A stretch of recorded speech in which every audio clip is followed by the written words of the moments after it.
그 다음 한번 읽어보도록 하겠습니다.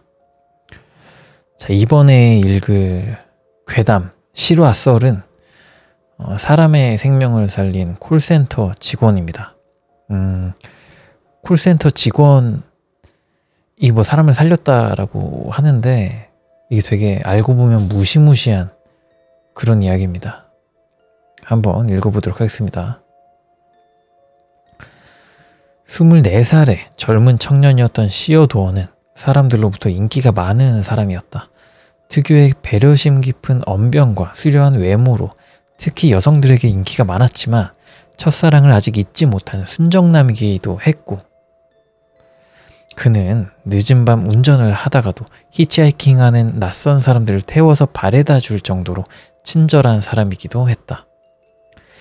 그런 그에게 주변 사람들이 사람이 너무 좋아도 안 된다며, 그러다가 범죄자라도 만나면 어떻게 하려고 그러냐며 걱정할 때 그는 그저 얼굴에 조용히 미소만 띄울 정도로 인자한 사람이었다. 그리고 그는 생명을 살리는 숭고한 일을 하는 자살방지 콜센터의 직원이기도 했다. 이 이야기는 훗날 세상에서 가장 유명한 사람이 된 한 친절한 콜센터 직원에 대한 이야기다. 1971년 시애틀의 한 자살방지 센터에 한 통의 전화가 걸려왔고 이를 받은 시어도어는 침착하게 대답했다. 좋은 하루입니다, 선생님. 수화기 너머에서는 잔뜩 술에 취한 남자의 목소리가 떨려오고 있었다. 이봐, 죽기 전에 말동무라도 해줄 수 있나 싶어서 전화해봤어.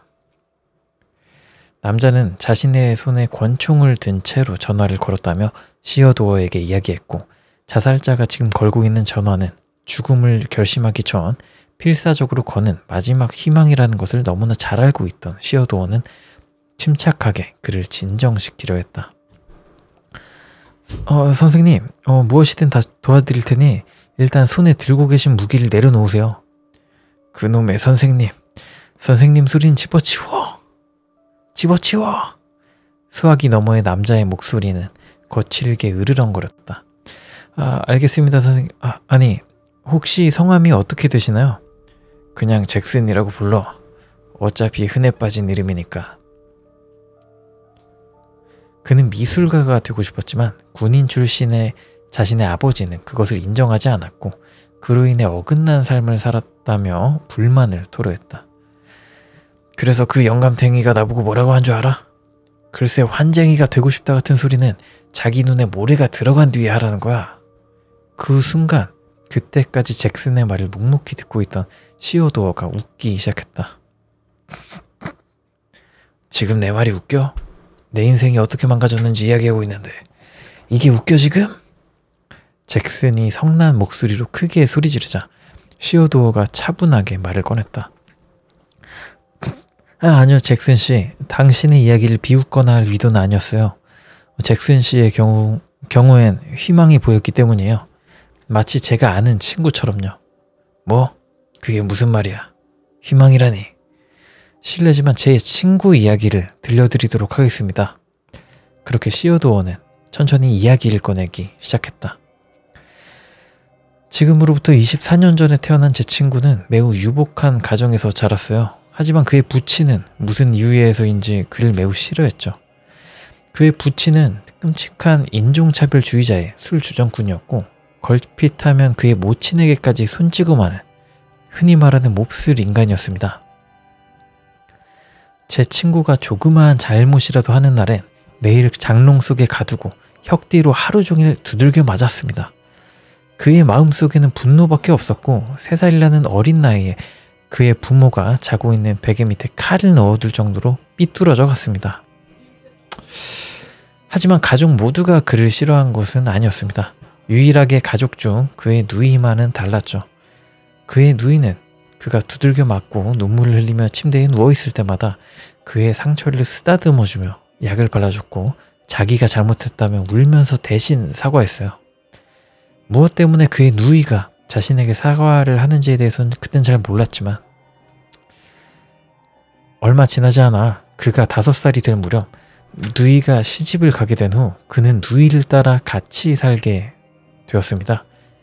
자신을 학대하는 아버지가 없는 집은 행복 그 자체였죠.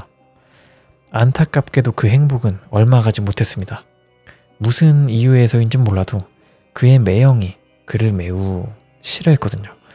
얼마 지나지 않아 매형은 그의 부친처럼 아무런 이유 없이 그에게 손찌검을 하기 시작했습니다. 그는 이번에도 그의 누이가 예전처럼 상처받은 자신을 위로해 줄 거라 믿고 이까지 고통은 아무것도 아니다 라고 생각했지만 이번엔 달랐습니다. 누이는 이미 매형과의 사이에서 낳은 4명의 조카들을 보살피느라 그에게 관심을 가져줄 수 없었기 때문이었죠. 그렇게 그는 혼자가 됐습니다. 아니, 오히려 혼자 지내는 게 편해졌죠. 그게 더 마음이 편했으니까. 그는 사람이 미웠고 홀로 지내기를 원했습니다. 학교에 들어가서도 그 흔한 친구조차 사귀지 않았죠. 하지만 학교에 다니던 그는 자신이 한 가지 재능을 가지고 있다는 걸 깨달았습니다. 또래의 아이들보다 똑똑하다는 걸요. 그리고 그는 마치 학대당한 기억에 대해 보상을 받으려는 양 공부를 하는 것에 심취했습니다. 어쩌면 그에게는 아무도 없었기 때문에 더욱 집중할 수 있었는지도 모르죠. 그를 시기하는 아이들의 따돌림과 많은 괴롭힘 속에서도 성적은 나날이 우수해져 갔고 어렸던 그는 어느새 법학을 전공하는 대학생이 됐습니다. 그리고 그는 거기서 인생을 송두리째 바꾼 운명의 여자를 만나게 되었습니다. 그녀의 이름은 스테파니. 그녀는 지적이었고 아름다운 머릿결을 가진 여신이었습니다. 둘은 서로의 매력에 끌렸으며 열렬히 사랑했습니다. 그리고 아마 이 순간이 그의 처음이자 마지막 행복한 시간이었을 겁니다. 하지만 3년간의 열애 끝에 그녀는 그가 뭔가가 결핍되어 있다며 일방적으로 이별을 통보했습니다. 그녀를 잊지 못한 그는 대학을 자퇴했고 돌아선 그녀의 마음을 얻기 위해 수십 통의 자신의 비통함을 알리는 편지를 보냈지만 답변은 오지 않았습니다. 그렇게 하루하루 고통스러워하던 어느 날 우연치 않게 자신의 보건 기록을 살펴보던 중 그는 또 한 번의 시련을 겪게 되었습니다. 바로 자신이 지금까지 누이라고 믿어왔던 사람이 자신의 친모였다는 사실이었습니다. 그의 친모는 그를 가질 당시 미혼모였고 이 사실은 주변 사람들에게는 손가락질 당하기 충분했기 때문에 다른 사람들에게 그 사실을 감춘 채 그의 조부모가 부모인 척 행세를 해왔던 것입니다. 하지만 그에게 있어서 고통스러웠던 것은 자신이 지금까지 부모라고 믿어왔던 사람들이 사실은 조부모였고 누이라 믿어왔던 사람이 자신의 친모였다는 사실보다 자신의 친모가 매형, 아니 계부의 자식들만 신경 썼다는 것이었습니다. 그죠. 이게 엄마가 자기는 안 챙겨주고 배다른 동생들만 챙겨준 거니까. 출생의 비밀을 알게 된 그날부터 그는 그의 계부와 친모에게 반항적으로 대했습니다. 너무나도 외로워진 마음을 닫기 시작했고 친모의 집에서 아무도 모르는 곳으로 떠나 하루에도 몇 번씩이나 자신의 죽음에 대하여 생각을 했습니다. 그러던 어느 날 그는 문득 궁금해졌습니다.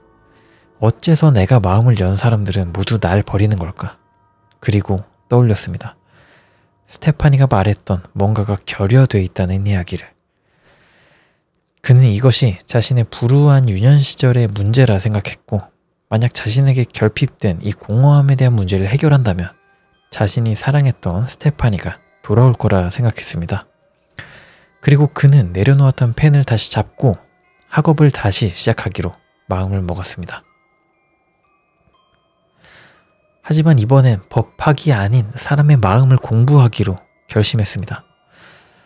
독학으로 학업을 시작한 지 얼마 지나지 않아 그는 워싱턴 대학 심리학과에 편입하였고 또 한 번 자신의 장기를 살려 심리학에 대해 공부했습니다. 다음번에 스테파니를 만나게 된다면 자신에게 결핍된 감정이란 존재를 보여주기 위해서요. 여기 눈썹이 이어져 있네요, 이 사람. 그리고 저는 대학을 졸업한 이후 한 시애틀의 병원에 위치한 자살 방지 센터의 콜센터 직원으로 취직을 했고 자신처럼 죽음의 위기에서 고민하는 사람들을 돕기로 마음을 먹었습니다. 잭슨은 어느 순간 친구의 이야기에서 자신의 이야기로 바뀐 것을 눈치채지 못한 채 말하고 있는 시어도어에게 뾰루퉁하게 대답했습니다. 이상한 자살방지 센터구만. 죽기 전에 이야기를 들어달라고 전화했는데 내 이야기보다 당신 이야기를 더 오래 듣고 있으니 이런 죄송합니다. 이야기를 하다 보니 말이 길어졌군요. 시어도어는 황급히 사과했다. 됐어.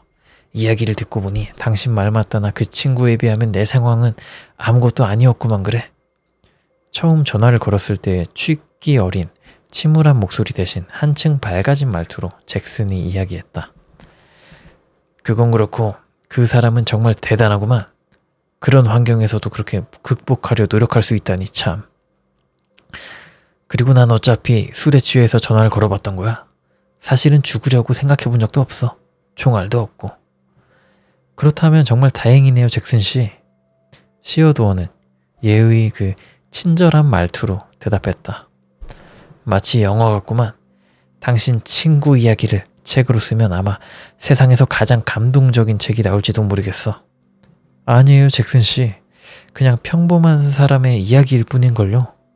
시어도어가 난색을 표하며 답하자. 됐고, 그래서 그 친구라는 사람은 다시 첫사랑을 만나게 됐나? 잭슨이 능글거리며 이야기를 꺼냈다. 그 뒤론 아직까지 그녀를 만나진 못했습니다. 새로운 사람은 만나봤고 사실은 그녀를 잊어보려 벌써 5명이나 다른 사람을 만나봤지만 결국 그녀를 잊지 못했습니다. 그게 뭐야? 아직도 못 잊었다니 낭만적이구만. 빨리 새로운 사람을 만나 행복하길 바란다고 전해주게. 수화기 너머로 잭슨의 너털 웃음이 들려왔다. 그럼 잭슨 씨, 이제 마음은 정리가 되신 건가요? 시어도어가 묻자 이미 정리가 된 지 오래야. 이 길로 아버지에게 다시 한번 내 진심을 담아 이야기할 생각이야. 잭슨이 답했다. 부디 좋은 결과가 있길 바랍니다. 그래, 고맙네. 그렇게 센터로 걸려온 한 통의 자살 소동은 끝이 났다. 그리고 시어도어가 전화를 끊기 전 수화기 너머로 다급한 목소리가 들려왔다. 잠깐! 무슨 문제라도 있으신가요, 잭슨 씨? 시어도어는 황급히 수화기를 다시 든 채 대답했다. 이름. 네? 당신 이름이 뭐냐고? 생명의 은인의 이름조차 모르고 전화를 끊을 수는 없잖아. 그리고 혹시라도 아버지에게 다시 한번 거절당하면 또 죽고 싶을지도 모르니까 당신 이름을 알아야 이쪽으로 다시 전화를 걸지. 그렇게 잭슨이 농담 섞인 말투로 웃으며 이야기하자 시어도어는 자신의 이름을 잭슨에게 알려주었다. 제 이름은... 그 후 7년이 지난 1978년 시어도어의 이야기는 전 세계의 사람들에게 알려졌지만 그렇게 감동적인 이야기는 되지 못했다. 오히려 간담이 서늘해질 정도의 끔찍한 이야기로 남았다. 사람들이 흔히 알고 있는 유명한 그의 이야기는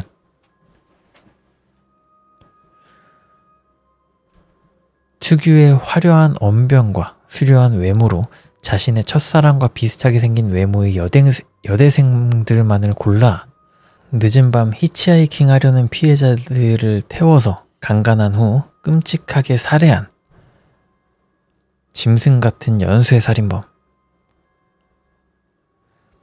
35건의 강간 및 살인에 대한 혐의로 재판 당시 나는 정신병에 걸려있는 사람이라고 자신을 변호하며 법정에서 증거품을 가지고 놀며 피해자의 유가족들을 조롱한 휘대의 사이코패스 시어도어 로버트 번디, 테드 번디. 테드 번디는 세계에서 가장 유명한 연쇄살인범으로 알려져 있다. 그가 저지른 첫 번째 살인은 1974년이라고 알려져 있지만 그가 자살방지센터에서 근무할 당시 시애틀에선 5건의 위문의 여대생의 연쇄 실종 사건이 발생했고 아직까지도 그에게 당한 희생자의 정확한 숫자는 밝혀지지 않았다. 여기까지였습니다. 시어도어 로버트 번디, 사이코패스 살인마에 대한 글이었습니다. 이게 앞부분에는 참 이게 감동이었는데 이렇게 되니까 좀 가슴이 아프네요. 채팅창에 사이코패스의 사랑이 집착이 되고 그 집착이 분노로 변하고 슬프네요. 그러니까요. 이게 3년 되면 너는 뭔가 결핍이 있어 하면서 떠날 법도 하잖아요. 당연히. 뭐 이 사람이 뭐 확실히 결핍이 있긴 했겠지만 3년 되고 헤어지는 거는 뭐 그럴 법도 한 건데 이 사람이 사이코패스라 좀 이런 일반인의 시선에서 보면 안 되나? 결핍이 떡밥이었을 줄이야. 점점점. 반전. 위에는 되게 감동이었는데. 근데 이 전화 내용은 진짜일까요? 아니면 그냥 이 이야기를 전하려고 만들어낸 걸까? 만들어낸 거일 가능성이 좀 크겠죠? 예. 아니면 뭐 이 잭슨 씨가 이 전화를 했던 걸 기억하고 나중에 제보했을 수도. 아무튼 사람의 생명을 살린 콜센터 직원 이야기였습니다. 재밌었습니다. 이 사람 얼굴이 되게 그거 같이 생겼다. 꿈속에서 보이는 그 남자 있잖아요. 뭔지 알아요? 꿈에만 나타나는 이 남자. 디스맨 닮았는데? 똑띠 아니에요? 똑띠? 디스맨 닮았어 지금. 이 사이코패스랑 닮았어. 이 사람이 나이 먹으면 이렇게 될 것 같은데? 머리 약간 벗겨지고.